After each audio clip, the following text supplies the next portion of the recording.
Bonjour à tous et bienvenue. Aujourd'hui, nous allons continuer notre étude des structures osseuses de la paroi ou la cage thoracique. J'espère que vous avez regardé les vidéos précédentes concernant l'anatomie pour mieux vous situer. Alors, commençons tout d'abord par le premier os de la cage thoracique, qui est le sternum. De haut en bas, le sternum se divise en trois sous-unités. Le manubrium sternal, en haut, colorié en rouge, le corps sternal au milieu, colorié en bleu, et le processus xiphoïde en bas, en vert. Nous allons parler de chaque partie en détail, mais avant cela, il est important de commencer par une description générale de l'os. Pour chaque os, on se pose certaines questions pour mieux le comprendre. Premièrement, on détermine si l'os est lent ou plat. Un os lent est plus allongé, comme les os du bras ou des cuisses, tandis qu'un os plat est plus large et mince. Et généralement, c'est eux qui protègent les organes importants. Dans notre cas, le sternum est un os plat. Ensuite, on vérifie si l'os est pair ou impair. Un os pair existe en double dans le corps, tandis qu'un os impair n'existe qu'une seule fois. Voilà. Le sternum est un os impair. Ensuite, il faut dire est-ce que l'os est latéral ou médian. Latéral veut dire qu'il se trouve dans les côtés du corps, c'est-à-dire à droite et à gauche. Médian veut dire qu'il se trouve au centre du corps. Donc logiquement, le sternum est un os médian.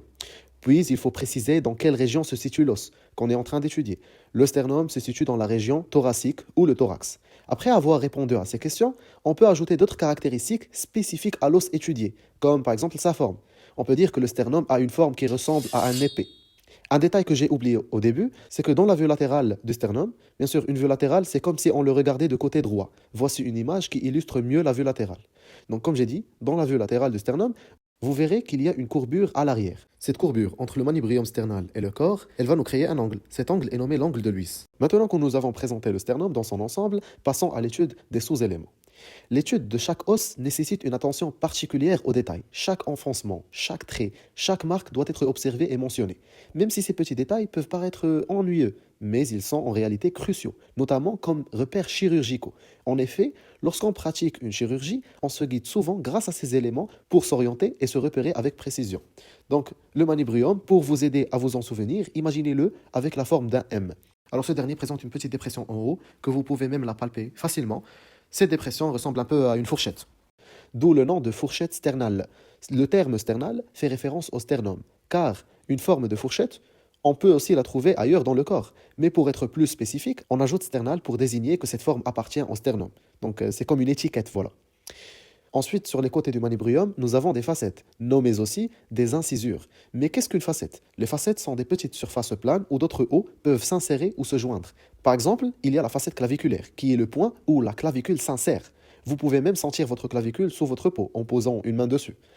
La deuxième facette est celle de la première côte et la troisième est celle de la deuxième côte. Ces facettes, ils vont permettre à ces côtes de s'attacher solidement au sternum.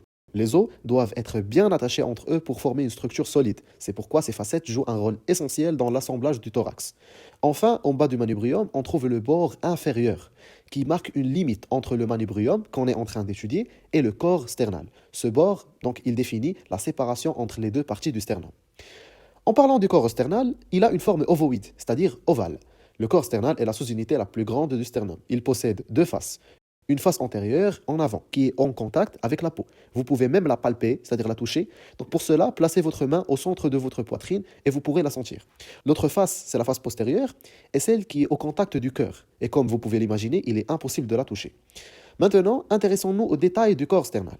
Il possède des facettes costales qui permettent l'insertion des côtes. Ces facettes forment des articulations sternocostales. Alors une articulation, c'est la zone où deux os se rejoignent.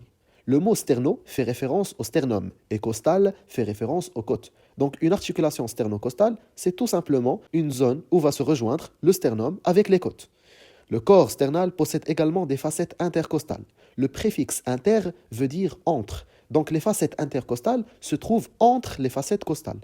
Elles servent à l'insertion ou l'attachement du muscle pectoral. C'est ce muscle que beaucoup de jeunes cherchent à développer pour améliorer leur apparence physique, notamment ceux qui pratiquent la musculation. Pour terminer, nous allons aborder la dernière partie du sternum, qui est le processus xiphoïde. C'est une petite expansion à l'extrémité inférieure du sternum. Le processus xiphoïde qui peut être soit osseux ou cartilagineux. Le cartilagineux, il est un peu moins solide.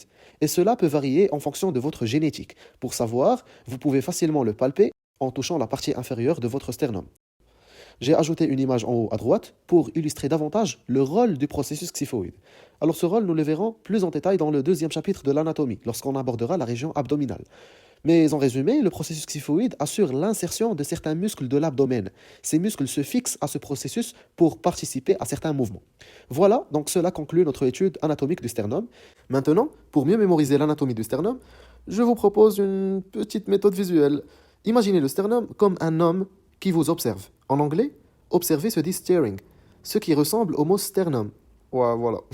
Donc on peut se dire a man is staring at me pour se souvenir du sternum.